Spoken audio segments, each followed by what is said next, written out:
संस्कार news channel मते प्रथम है मते संबर्धना देते से कथा भी मोर मन अच्छी आउ संस्कार नारू तो माने आम खोजा जे निश्चित भाव में आम समाज रे समस्ते संस्कारित हूँ आउ संस्कार चैनल एमती आगक चली आज बहुत खुशी लगिला माने से गाँव आसिक एठी पहुँचले तेणु आगामी दिन में आहरी बहुत आगक जाऊ संस्कार चैनल आहरी उन्नति करू आउ तपन भी मोर से सान भाई सी आहरी तार जिते नुआ नुआ स्वप्न सब अच्छी से सब साकार हो। नमस्कार कथा आमर खोला को आपन को स्वागत करुचे मो तपन मिश्र आज एभली जड़े अतिथि को आम पाइचु संस्कार न्यूज ओडिया स्टूडियो रे निश्चित भाव में सहित आलोचना करवा से जड़े सुसाहित्यिक उच्चकोटीर लेखा सन्यासी सम्राट कथा हो बा राजनंदिनी कथा हो शक्ति रूपेण संस्थिता कथा हो एवं एकलव्य कथा हो ए अनेक बही से निजे लिखिंट अनेक आकृष्ट युवपीढ़ी को बही प्रेरणा देती आग को बढ़ापी उत्साह देती अनेक जगार देखापी मिले अनेक सभा समिति देखापी मिले एवं शिक्षादान क्षेत्र में अनेक अवदान रही निश्चित भाव में आज आम गणर अच्छा संयुक्त महापात्र आपन को नमस्कार संस्कार न्यूज ओडिया को आपन को स्वागत संस्कार न्यूज को प्रणाम एवं समस्त को नमस्कार। प्रथम जानापी चाहूँ केमती अच्छा अपराह बयस पहुँचले दीर्घ दिन जो साधना आपन रही केमती अच्छा परिवार सब किए अच्छा परिवार केमती सब रही भल अच्छी आबे तो चाकरी रिटायर्ड करगले जन समय बर्तन मिलूँ घरे मिस्टर अच्छा नारायण प्रसाद पति एडवोकेट से भी लेखा लेखी करती दुई पुओ दुई बोहू। जदि आम आपण जीवन यात्रा कथा जी कहवा शिक्षादान कथा आरंभ कर साहित्य कथा पर्यटन केमती कहीं गोटे इच्छा कले साहित्य क्षेत्र को आसवा और साहित्य सहित आपन अनेक समय धरी जड़ित रुहति जो एकाकी पाते आप गुणगुण अनेक कथा लिखि दिखती कहीं गोटे इच्छा आसला शिक्षा क्षेत्र जो टीचर थे टीचर रु साहित्य केमती टाणी आनला साहित्य मोर छोट बेल मो भर सृष्टि केमी ना मो बुढ़ी माँ पाखे रोली गाँव में बापा माँ जाजपुर टाउन रोते बुढ़ी माँ को सब पुराण पढ़ी शुणाए तृतीय रु पंचम श्रेणी भितर 2 वर्ष धरिकी तृतीय रु पंचम श्रेणी मध्य सबू पुराण प्राय पढ़ी बुढ़ी माँ को शुणे शुणा मो मन भर स्वत प्रभुत्व सेमती पद सब पड़े आसे मु स्कूल जीवा बेले आसला बेले एमती भावे किंतु परवर्ती समय मुझे आसिक जाजपुर गवर्नमेंट गर्ल्स स्कूल पढ़ी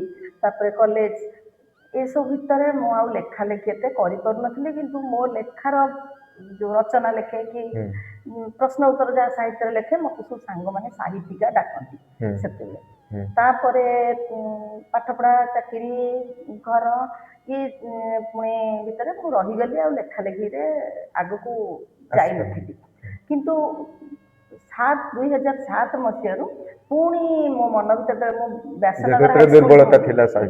व्यासनगर हाईस्कूल के बदली होगी गली से बहुत कम पिला काम बहुत कम तेणु से मो मन भर आसला जोटा मो अवचेतन मन भर रही जाता पुणी आने चेष्टा कली आते भी मत सहायक होती तुम मान भाया किसी युवपीढ़ी जो मैंने कि मत उत्साह देती आग्रह देती मत विभिन्न सभा समिति की डाकी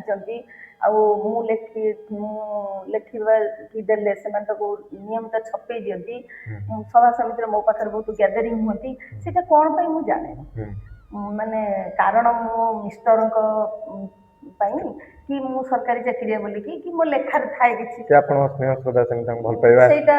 जानते मु जानी किंतु से मते बहुत सम्मान दिखती भल पाती मत आगू जावाक बाट काढ़ी हाथ धरिकी मत आग को नहीं जाती से जब कह दयानिधि बाईधर भुवन एमाने भी ता भर अच्छा सुकिंदार केते जन पिला मत उत्साहित करले मानस दयानिधि दास जे आम गोटे पत्रिका करवा आप संपादिका हेबे से मत जोर गोटे भावर आदान प्रदान गोटे भावना नथिले जने लिखि पारे ना को भावना आपको एमते जागृत कला जे भावना माने मु भाबे जे भगवान आमको समस्त किछि किछि प्रतिभा देई आमको पृथ्वी की पठै किछि काम करिया ଆଉ କାମ କରିବା ପାଇଁ ଯାଇଛନ୍ତି ଆମ ମୁଣ୍ଡରେ ବୁଦ୍ଧି। ତେଣୁ ସେ ବୁଦ୍ଧିଟାକୁ ଆମେ ସଚେତନ ମନରେ ତାକୁ ଜାଗ୍ରତ କରିକି କାର୍ଯ୍ୟରେ ଲଗେଇବା ଦରକାର। ତେଣୁ ସେଇଟାକୁ ଭାବିକି ମୁଁ ଭାବେ ମୁଁ ଯାହା ଲେଖିବି ଯେମିତି ମୋ ସମାଜରେ କିଛି ପରିବର୍ତ୍ତନ ଆସିବା ଦରକାର, କାହା ଭିତରେ କିଛି ପ୍ରଭାବ ପକେଇବ। ମାନେ ଗୁଣ୍ଡୁଚି ମୂଷା ଭଳିଆ ଆମେ ଟିକେ ଧୂଳି ଝାଡ଼ିଦେବା କାଳେ ସମାଜରେ ତେଣୁ ମୁଁ ଯୋଉ ଲେଖା ଲେଖେ ସବୁ ମୋର ପ୍ରାୟ ପୁରାଣ କୁ ନେଇକି ବର୍ତ୍ତମାନ ସମୟ ଆପଣଙ୍କୁ ଅନେକ ସମୟରେ ଅନେକ ମଞ୍ଚରେ ମଧ୍ୟ ଦେଖିବା ପାଇଁ ମିଳେ, ଅନେକ ପ୍ରତିଭାଧାରୀ ମଧ୍ୟ ଆପଣ କହିଲେ ମଧ୍ୟ ଅତ୍ୟୁକ୍ତି ହେବନି, ଅନେକ ସମ୍ମାନ ମଧ୍ୟ ଅର୍ଜନ କରୁଛନ୍ତି ଜିଲ୍ଲା ସ୍ତରରୁ ରାଜ୍ୟ ସ୍ତରୀୟ ଆନ୍ତର୍ଜାତୀୟ ସ୍ତର ପର୍ଯ୍ୟନ୍ତ। ଆଉ କେତେ ଖୁସି ଲାଗେ। ନାଇଁ ଯେତେବେଳେ ଗୋଟେ ପୁରସ୍କାର ମିଳେ ମୁଁ ଭାବେ କ'ଣ ନା ଗୋଟେ ସ୍ୱୀକୃତି ମିଳିଲା, ଯାହା ହଉ ମତେ ଗ୍ରହଣ କରୁଛନ୍ତି। ଯେମିତି ଯେତେବେଳେ ରାଜନନ୍ଦିନୀ ବହି ଗୋଟେ ବର୍ଷରେ 10,000 ବିକ୍ରି ହେଇଗଲା, ଗୋଟେ ବର୍ଷରେ। ହଁ, ଲୋକ କୁହନ୍ତି ବହି ବିକ୍ରି ହଉନି, କିନ୍ତୁ ଲୋକ ବହି ପଢୁନାହାନ୍ତି। କିନ୍ତୁ ମତେ ଆଶ୍ଚର୍ଯ୍ୟ ଲାଗିଲା ଯେ କେମିତି ଏତେ ବିକ୍ରି ହେଲା, କେମିତି ପାଠକ ପଢିଲେ। ଯୁଆଡେ ଗଲେ ବହୁତ ଜଣ ମତେ ରାଜନନ୍ଦିନୀ ବୋଲିକି ଡାକିଲେ। ତେଣୁ ସେଇଟା ମତେ ବହୁତ ପ୍ରେରଣା ଦେଲା। ତାପରେ ସେଟା ପୁସ୍ତକ ମେଳା, ଆମ ରାଜଧାନୀ ପୁସ୍ତକ ମେଳା ସମ୍ମାନ ପାଇଲା। ମୁଁ ଶୁଣେ ସମସ୍ତେ ଯେ ଯୋଉଠି ପୁରସ୍କାର ପାଆନ୍ତି ସେମାନେ କ'ଣ ପଇସା ପତ୍ର ଦେଇକି ପାଆନ୍ତି, କିନ୍ତୁ ମୁଁ ନା ବହି ଛପେଇବାରେ ପଇସା ଖର୍ଚ୍ଚ କରିଛି, ନା ବହି ବିକିବାରେ ବିକିବା ତ ପବ୍ଲିସର ବିକିଛି, ସେଟା ରିଟର୍ନ ପାଇଛି। ସମ୍ମାନ ପାଇବାରେ ପଇସା ସମ୍ମାନ ପାଇବାରେ ବି ମୁଁ କୋଉଠି କେବେ କାହାକୁ ବି ଆପ୍ରୋଚ ଖୁସି ଲାଗିଲା ସେତେବେଳେ। ତ ସତ ପ୍ରକୃତ ଭାବରେ ଲୋକମାନେ ଏତେ ଭଲ ପାଇବା ଦେଇଥିଲେ, 10,000 ବହି ଆପଣଙ୍କର ବିକ୍ରି ହେଲା ଏବଂ ସମ୍ମାନ ମଧ୍ୟ ପାଇଲେ, ସେଥିପାଇଁ କିଛି ମିଳିଲା।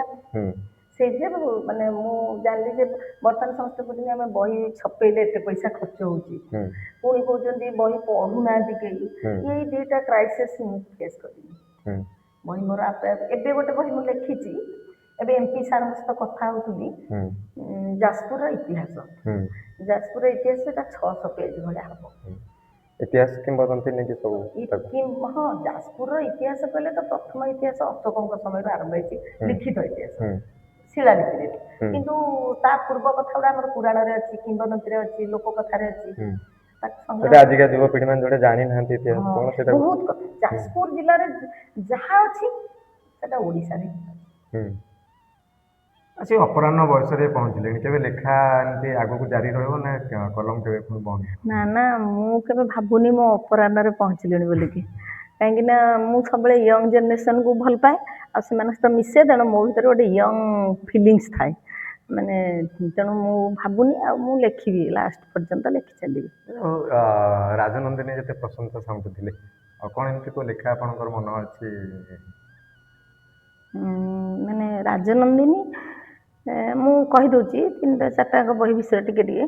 ରାଜନନ୍ଦିନୀ ବହି ମୁଁ ଲେଖିଥିଲି, ମାନେ ମୁଁ ବର୍ତ୍ତମାନ ସମାଜରେ ମୁଁ ଦେଖୁଛି ଝିଅମାନଙ୍କୁ ସମସ୍ତେ ଭଲ ପାଆନ୍ତି ବୋଲିକି ଝିଅ ଭାବେ, ମୁଁ ଭାବେ ମତେ ସମସ୍ତେ ଭଲ ପାଉଛନ୍ତି।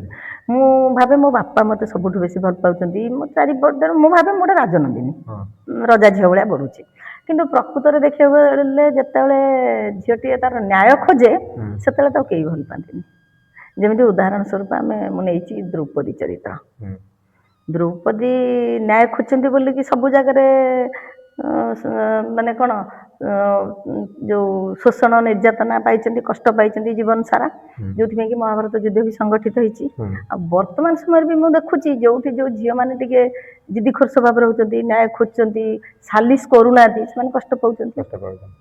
ତେଣୁ ଏଇଟା ହେଲା ମୋର ରାଜନନ୍ଦିନୀର ଥିମ୍। ଏକଲବ୍ୟ ବହି ଲେଖିବା ପୂର୍ବରୁ ମୁଁ ସବୁବେଳେ ଭାବେ ମୋ ଅନୁଭବରୁ, ମୋ ଅନୁଭୂତିରୁ, ଯେ ପିଲାମାନଙ୍କ ଭିତରେ ଗୋଟେ ମାନସିକତା ରହିଛି, ଟିଉସନ ମାନସିକତା।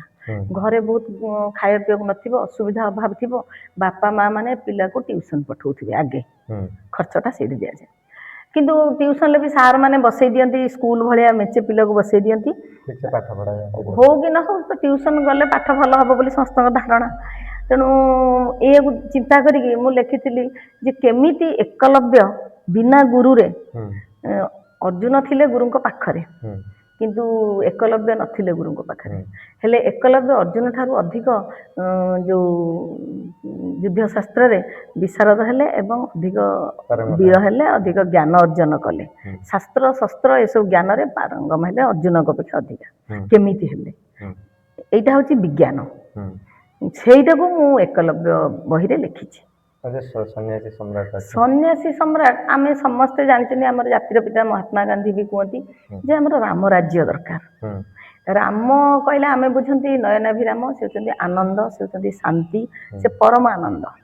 ତେଣୁ ଯୋଉଠି ମାନସିକ ରୋଗ ବ୍ୟାପିଯିବ ସେଠି ପରମ ଆନନ୍ଦ ରହିପାରିବନି। ତେଣୁ ଯେତେବେଳେ ଅଯୋଧ୍ୟାରେ ମାନସିକ ରୋଗ ବ୍ୟାପିଗଲା ପ୍ରଜାଠୁ ରାଜା ପର୍ଯ୍ୟନ୍ତ, ସେତେବେଳେ ରାମ ରହିପାରିଲେନି, ଜଙ୍ଗଲକୁ ଚାଲିଗଲେ। ସେଇ ଯୋଉ 14 ବର୍ଷ ସମୟ ଦିଆହେଲା ତା ଭିତରେ ଯେତେବେଳେ ଭରତ ଆସିଲେ, ଭରତଙ୍କୁ ରାଜା କରିବା ପାଇଁ ନିଜେ ମହାରାଜ ଦଶରଥ ସ୍ୱୀକୃତି ଦେଇଯାଇଥିଲେ, ବଚନ ଦେଇଯାଇଥିଲେ। ଆଉ ରାଜମାତା କୌଶଲ୍ୟା ବି ଚାହୁଁଥିଲେ, ଗୁରୁ ବଶିଷ୍ଠ ବି ଚାହୁଁଥିଲେ। ସେ ସବୁକୁ ନ ଶୁଣିକି ଭରତ ସିଂହାସନ ଧରିକି ଗଲେ ରାମକୁ ଫେରେଇ ଆଣିବାକୁ। କିନ୍ତୁ ରାମଚନ୍ଦ୍ର ବି କହିଲେ ଭାଇ ବାପା ଯାହାକୁ ଯାହା ଦେଇଛନ୍ତି ଆମର କିଛି ନାହିଁ, ବାପା ଯାହାକୁ ଯାହା ଦେଇଛନ୍ତି ସେ ସେଟା ଗ୍ରହଣ କରିବା ଦରକାର। ବର୍ତ୍ତମାନ ଆମର ଦୁଃଖ ସମୟ, ତୁମେ ମତେ ସାହାଯ୍ୟ କର। ସବୁଠୁ ବେଶୀ ଦୁଃଖ ତୁମ ଭାଗରେ, ତୁମେ ଯାଇକି ରାଜ୍ୟ ସମ୍ଭାଳ। ଆଉ ସିଏ ସେଠୁ ଯୋଉ ସିଂହାସନ ନେଇକି ଯାଇଥିଲେ, କଠଉ ନେଇକି ଯାଇଥିଲେ, ସେ କଠଉକୁ ମୁଣ୍ଡର ଉପରେ ଥୋଇକି ଫେରିଲେ, ସିଂହାସନ ଉପରେ କଠଉକୁ ରଖିଲେ, ନନ୍ଦୀଗ୍ରାମରେ ଯାଇକି ମାନେ ତପସ୍ୟା କଲେ। କୋଉ ତପସ୍ୟା ନା ସ୍ନେହ ପ୍ରେମ, ସ୍ନେହ ପ୍ରେମ ତ୍ୟାଗ। ତାଙ୍କର ଏଇ ଯୋଉ ସ୍ନେହ ପ୍ରେମ ତ୍ୟାଗ ବଳରେ ପ୍ରଜାମାନଙ୍କ ଭିତରେ ଯୋଉ ମାନସିକ ରୋଗ ଥିଲା ସେଟା ଦୂର ହେଇଗଲା। ଦୂର ହେଇଯିବା ପରେ ସମସ୍ତଙ୍କ ଭିତରେ ସ୍ନେହ ଶ୍ରଦ୍ଧା ଭଲ ପାଇବା ଆସିଗଲା। ଆଉ ଯୋଉ ନକାରାତ୍ମକ ଗୁଣ କାହା ଭିତରେ ରହିଲାନି। ତେଣୁ ପୁଣି ନୟନାଭିରାମ ପରମ ଆନନ୍ଦ ପ୍ରଭୁ ଫେରି ଆସିଲେ। ତେଣୁ ଆମେ ବର୍ତ୍ତମାନ ଖୋଜୁଛନ୍ତି ସେଇ ରାମ ରାଜ୍ୟକୁ। ରାମ ରାଜ୍ୟର ପ୍ରତିଷ୍ଠାତା କିଏ? ରାମଚନ୍ଦ୍ର ନୁହନ୍ତି, କେବେ ବି ନୁହନ୍ତି। ପ୍ରଭୁ ସେ ହେଉଛନ୍ତି ମର୍ଯ୍ୟାଦା ପୁରୁଷ ରାମଚନ୍ଦ୍ର ଭଗବାନ। ଭଗବାନ କେବେ ନିଜେ କିଛି କରନ୍ତିନି, ସେ ଅନ୍ୟ ଦ୍ୱାରା କରାନ୍ତି। ତେଣୁ ଭରତ ହେଉଛନ୍ତି ପ୍ରଭୁ ରାମଚନ୍ଦ୍ରଙ୍କର ଅସ୍ତ୍ର। ଭରତ ଭିତରେ ଥିବା ଯୋଉ ଗୁଣକୁ ରାମଚନ୍ଦ୍ର ଯେମିତି ସମୁଦ୍ର ମନ୍ଥନ କରିକି ଯେମିତି ଅମୃତ ବାହାରିଥିଲା, ସେମିତି ଭରତଙ୍କ ଭିତରୁ ଯୋଉ ଅମୃତ ବାହାର କଲେ, ସେ ଅମୃତ ବଳରେ ଅଯୋଧ୍ୟାରେ ରାମ ରାଜ୍ୟ ପ୍ରତିଷ୍ଠା ହେଲା। ତେଣୁ ବର୍ତ୍ତମାନ ଆମେ ରାମ ରାଜ୍ୟ ଖୋଜିବା ନା ଆଗେ ଭରତ ଚରିତ୍ର ଖୋଜିବା? ତେଣୁ ଏଇ ହଉଛି ମୋର ଯେ ଗୋଟେ ଷ୍ଟେଟ୍ସମ୍ୟାନ। ତାମାନେ ବର୍ତ୍ତମାନ ସମୟରେ ଆମର ଜଣେ ଷ୍ଟେଟ୍ସମ୍ୟାନ ଦରକାର, ଯିଏକି ଆମକୁ ରାମ ରାଜ୍ୟ ଦେଇପାରିବ। ମାତୃରୂପେଣ ସଂସ୍ଥିତା ବହିରେ ମୁଁ ଲେଖିଛି ଯେ ବର୍ତ୍ତମାନ ଆମେ ଦେଖୁଛନ୍ତି, ବର୍ତ୍ତମାନ ସବୁ ଯୁଗରେ ଆମେ ଦେଖିଛନ୍ତି ନାରୀ ମାନଙ୍କର ଭୂମିକାଟା ଟିକେ ଗୁରୁତ୍ୱପୂର୍ଣ୍ଣ। ଘରେ ବାପା ଯେତେ ଖଟିଲେ ଯେତେ ଯାହା କଲେ ବି ମା ରୋଲଟା ଅଧିକା। ସେମିତି ସବୁ ଯୁଗରେ ବି ନାରୀ ମାନଙ୍କର ଭୂମିକା ଅଧିକା। ଆଉ ବର୍ତ୍ତମାନ ସମୟରେ ଆମେ ଦେଖୁଛନ୍ତି ନାରୀମାନେ ଯୋଉ ମଧ୍ୟଯୁଗ ପରେ ସେମାନେ ସବୁ ଯୋଉ ଅସୂର୍ଯ୍ୟଂପଶ୍ୟା ହେଇଗଲେ, ସେମାନେ ନିଜର ଦାୟିତ୍ୱ କର୍ତ୍ତବ୍ୟ ପ୍ରତି ସଚେତନ ହେଇପାରିଲେନି। ଆଉ ବର୍ତ୍ତମାନ ଯୋଉ ରାଜନୈତିକ ଅସ୍ତ୍ର ତାଙ୍କୁ କରାହେଇଛି, ସେମାନେ ଖାଲି ଅଧିକାରଟା ଖୋଜୁଛନ୍ତି, ସଂସ୍କାରକୁ ଭୁଲି ଯାଇଛନ୍ତି। ଯାହାଫଳରେ ଆମର ପରିବାରରେ ଦ୍ୱନ୍ଦ୍ୱ ହଉଛି, ଆମ ସମାଜରେ ବିଶୃଙ୍ଖଳା ଦେଖା ଦଉଛି, ରାଷ୍ଟ୍ରରେ ବି ଦେଖା ଦଉଛି। ତେଣୁ ମୋର ମାତୃରୂପେଣ ସଂସ୍ଥିତା ବହିଟା ହଉଛି ପ୍ରବନ୍ଧ। ଆଉ ସେ ପ୍ରବନ୍ଧ ଗୁଡ଼ିକ ହଉଛି କେବଳ ବେଦ ପୁରାଣ ଆଉ ଇତିହାସ ଏହାକୁ ନେଇକି। ବର୍ତ୍ତମାନ ସମାଜରେ ଦେଖିବା ଏନାକେ ଯୋଉ ଯୁବପିଢି ଅଛନ୍ତି ବା ଯୋଉ ନୂତନ ଭାବରେ ଯୋଉମାନେ ସାହିତ୍ୟକୁ ଆସୁଛନ୍ତି, ନୂତନ କବିମାନେ ଯୋଉମାନେ ଅଛନ୍ତି ପୁରପଲ୍ଲୀରେ, ଆଉ କଣ ସେମାନଙ୍କ ପାଇଁ କଣ ଗୋଟେ ବାର୍ତ୍ତା ରଖିବା ପାଇଁ ଚାହିଁବେ, କଣ ଗୋଟେ ମେସେଜ? ନାଇଁ, ବର୍ତ୍ତମାନ ଯୋଉମାନେ ଆସୁଛନ୍ତି ସେମାନେ ବହୁତ ପ୍ରତିଭା ସମ୍ପନ୍ନ, କେବଳ ଖାଲି ସୁଯୋଗ ତାଙ୍କ ପାଇଁ ଦରକାର। ସେମାନେ ବହୁତ ସେମାନେ କିଛି କରିପାରିବେ। ତେଣୁ ତାଙ୍କ ପାଇଁ ଏଇଆ ମୁଁ କହିବି ଯେ ଆମ ମାନଙ୍କର ଦାୟିତ୍ୱ ହଉଛି ତାଙ୍କୁ ପ୍ଲାଟଫର୍ମ ଦେବା।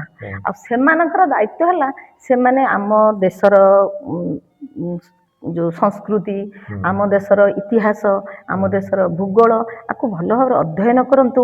ତା ଦ୍ୱାରା ମାନବ ସମାଜ ପାଇଁ କ'ଣ ଉପାଦେୟତା ରହିଛି ତାକୁ ନିଜେ ଅନୁଭବ କରନ୍ତୁ, ତାପରେ ସେ ଲେଖନ୍ତୁ।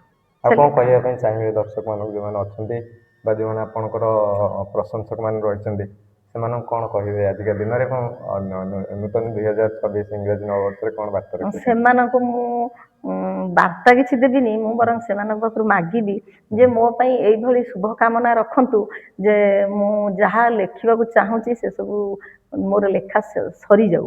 କାହିଁକି ନା ମୁଁ ଜାଣିନି ଭଗବାନ ଆମ ହାତ ମୁଠାରେ କେତେ ସମୟ ଦେଇଛନ୍ତି, କୋଉ ମୁହୂର୍ତ୍ତରେ ଆମ ପାଇଁ ଡାକରା ଆସିଯିବ, ଭଗବାନ ଆମକୁ ନେଇଯିବେ। କିନ୍ତୁ ତା ପୂର୍ବରୁ ସବୁ କାର୍ଯ୍ୟ ସରିଗଲେ ଟିକେ ଭଲ ଲାଗିବ। ଟିକେ ଆମେ ଶିକ୍ଷା କ୍ଷେତ୍ରରେ ଯିବା। ଅନେକ ଦିନ ଧରି ଆପଣ ଶିକ୍ଷା କ୍ଷେତ୍ରରେ ରହିଛନ୍ତି, ଅନେକ ପିଲାଙ୍କୁ ମଧ୍ୟ ଆପଣ ମଣିଷ କରୁଛନ୍ତି, ତିଆରି କରୁଛନ୍ତି। କଣ କହିବେ ମାନେ ଏମିତି କୋଉ ଶିକ୍ଷା କରିବା ଭିତରେ କୋଉଟା ବେଶୀ ଖୁସି ଲାଗିଥିଲା ଏବଂ କୋଉ କଥାଟି ବେଶୀ କଷ୍ଟ ଦେଇଥିଲା? ମତେ ସବୁଠୁ ବେଶୀ ଖୁସି ଲାଗେ ପିଲାମାନଙ୍କ ସହିତ ମିଶିବାକୁ। ହୁଁ ଆଉ ପିଲାମାନଙ୍କ ପାଇଁ ମୁଁ କିଛି କରିପାରିଲି। ଏଇ ଯୋଉ ପ୍ଲାଟଫର୍ମ କଥା କହିଲେ ଯେ ମୁଁ ହଉଛି ସରକାରୀ ସ୍କୁଲର ଶିକ୍ଷକ। ସରକାରୀ ସ୍କୁଲରେ ପିଲାମାନେ ହଉଛନ୍ତି ଗରିବ, ପ୍ରାୟ ହଁ ପ୍ରାୟ ଅଭାବୀ ପରିବାରରୁ ଆସିଥାନ୍ତି। ତେଣୁ ଏଇ ଅଭାବୀ ପରିବାର ପିଲାମାନେ କେମିତି ସ୍କୋପ୍ ପାଇବେ, ବର୍ତ୍ତମାନ ସରକାର ବହୁତ ସୁଯୋଗ ଦଉଛନ୍ତି। ଏତେ ସୁଯୋଗ ଦଉଛନ୍ତି, ତାକୁ କେମିତି ମୁଁ ଆଣିକି ପିଲାଙ୍କ ପାଖରେ ପହଞ୍ଚେଇବି, ଏଇଥିପାଇଁ ମୁଁ ସବୁବେଳେ ବ୍ୟସ୍ତ ହେଇପଡେ। ଦେଖିଛନ୍ତି ଆପଣ ଅନେକ ଆଖି ସାମ୍ନା ଦେଖିଥିବେ, ଅନେକ ଗରିବ ଶ୍ରେଣୀର ପିଲାମାନେ ଆସିଥିବେ ପାଠ ପଢିବା ପାଇଁ ହଇରାଣ ହଉଥିବେ, ସେମାନଙ୍କ ପାଇଁ କଣ କରୁଛନ୍ତି? ମୁଁ ଯେତିକି ମୋ ଦ୍ୱାରା ସମ୍ଭବ ମୁଁ ସବୁବେଳେ ଦେଖେ ପିଲାର, ପ୍ରଥମେ ଦେଖେ ତାର କ'ଣ ପାରିବାରିକ ଅସୁବିଧା ଅଛି, କୋଉ ବ୍ୟାକଗ୍ରାଉଣ୍ଡରୁ ସେ ଆସିଛି, ଆଉ ତାର କୋଉ ଜାଗାରେ ଅସୁବିଧା ରହିଛି, ସେଇ ଜାଗାରେ ମୁଁ ଯେତିକି ପାରେ ଯଥାଶକ୍ତି ଚେଷ୍ଟା କରେ ସେ ଜାଗା ପୂରଣ କରିବା ପାଇଁ। ନିଶ୍ଚିତ ଭାବରେ ଶୁଣୁଥିଲେ, ନିଶ୍ଚିତ ଭାବରେ ଅନେକ ଆଲୋଚନା ମଧ୍ୟ କଲେ, କିଭଳି ଭାବରେ ରାଜନନ୍ଦିନୀ କଥାଠୁ ଆରମ୍ଭ କରି, ଏକଲବ୍ୟଠୁ ଆରମ୍ଭ କରି, ସନ୍ନ୍ୟାସୀ ସମ୍ରାଟଠୁ ଆରମ୍ଭ କରି, ମାତୃରୂପେଣ ସଂସ୍ଥିତାଠୁ ଆରମ୍ଭ କରି ସବୁ ବହିର ସେ ପୁଙ୍ଖାନୁପୁଙ୍ଖ ଭାବରେ ସବୁ କଥାକୁ ଅତି ସୁନ୍ଦର ଭାବରେ ବୁଝେଇଲେ। କିଭଳି ଭାବରେ ନାରୀମାନଙ୍କଠୁ ଆରମ୍ଭ କରି ବା ଏକଲବ୍ୟ କଥା ମଧ୍ୟ ସେ କହୁଥିଲେ ଯେ ସମାଜରେ ଯୋଉ ନାରୀମାନେ ଲଢ଼େଇ କରୁଛନ୍ତି ସେମାନେ ନିଶ୍ଚିତ ଭାବରେ କଷ୍ଟ ପାଉଛନ୍ତି, ତାକୁ ନେଇକି ମଧ୍ୟ ସେ ରାଜନନ୍ଦିନୀ ଲେଖିଥିଲେ। ଏବଂ ଅନେକ କ୍ଷେତ୍ରରେ ପିଲାମାନଙ୍କୁ ପାଠ ପଢ଼ିବା ଦିଗରେ ଏବଂ ଆଗକୁ ବଢ଼ିବା କ୍ଷେତ୍ରରେ ଅନେକ ତାଙ୍କ ପ୍ରତି ସ୍ନେହ ଶ୍ରଦ୍ଧା ଭଲ ପାଇବାଠୁ ଆରମ୍ଭ କରି ଅନେକ ଅବଦାନ ତାଙ୍କର ରହିଛି, ଯେଉଁଥିପାଇଁ ଆଜି ମଧ୍ୟ ତାଙ୍କ ପାଖରୁ ଆଜି ପାଠ ପଢ଼ିକି ପିଲା ମଧ୍ୟ ଅନେକ କ୍ଷେତ୍ରରେ ଆଜି ସଫଳତା ହାସଲ କରୁଛନ୍ତି। ଏବଂ ସାହିତ୍ୟ କ୍ଷେତ୍ରରେ କିଭଳି ଭାବରେ ସମାଜର ସଂସ୍କରଣ ହେଇପାରିବ ଏବଂ ସମାଜ ପରିବର୍ତ୍ତନ ହେଇପାରିବ, ସେ ଦିଗରେ ମଧ୍ୟ ଅନେକ ବହି ସେ ଲେଖିଛନ୍ତି। ଆମେ ନିଶ୍ଚିତ ଭାବରେ ସେ ବହିକୁ ମଧ୍ୟ ଆପଣଙ୍କ ପାଖରେ ଉପସ୍ଥାପନ କରିବୁ। କଥାକୁ ଏଇଠି ରଖିବା, ସମୟ ଅତିକ୍ରାନ୍ତ ହେଲାଣି। ଧନ୍ୟବାଦ, ନମସ୍କାର। ଆପଣ ଦେଖୁଛନ୍ତି ସଂସ୍କାର ଟିଭି ଓଡ଼ିଆ 24x7 ଆପଣଙ୍କ ସେବାରେ।